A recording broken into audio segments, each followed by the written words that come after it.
A new clip has resurfaced from 2020 of JD Vance talking about women.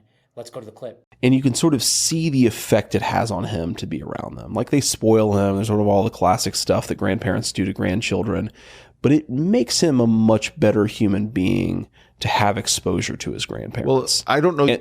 And the evidence on this, by the way, is like super clear. That's the whole purpose of the postmenopausal female in theory. Did your in-laws, and particularly your mother-in-law, show up in some huge way?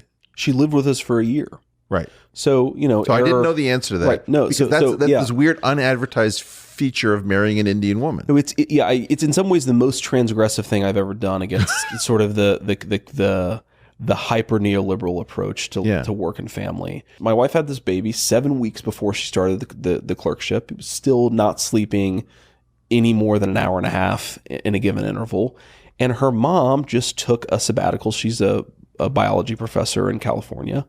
Just took a sabbatical for a year and came and lived with us and took care of our kid for a year. Okay, so it was just one of these things where it's like, this is what you do. So a biology professor, PhD, yes, drops what they're doing, to immediately tend to the needs of a new mother with her infant. Painfully economically inefficient. Right?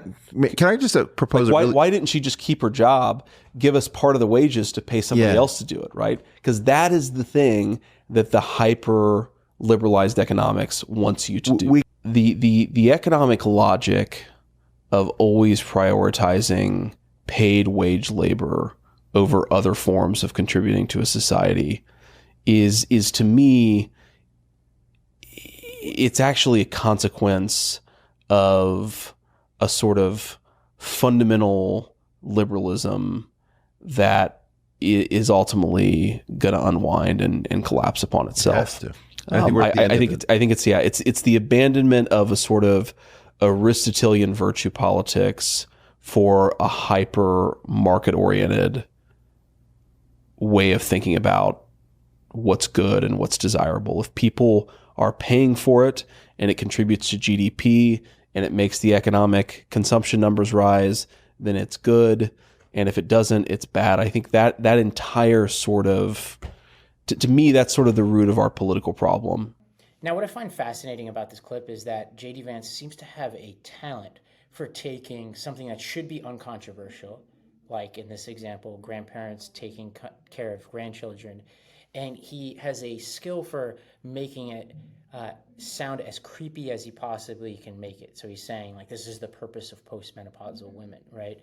His co-host waded into similar territory.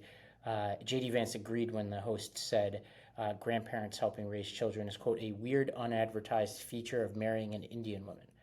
Now, normal person speak for that is like, hey, isn't it great to have grandparents take care of kids? Like, isn't it great to have your Indian grandparents take care of your kids? Like I'm half Indian. My brother's wife's parents take care of their kids. There's like a totally normal way to say that, but they seem to say it in the weirdest, creepiest way possible.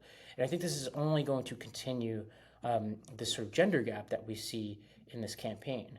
Over the weekend, the New York Times Siena came out with a poll that had Harris having a 14-point lead over Trump among likely women voters, 55% to 41%. And I think comments like this, these resurfaced types of comments, aren't going to help fix that gender gap.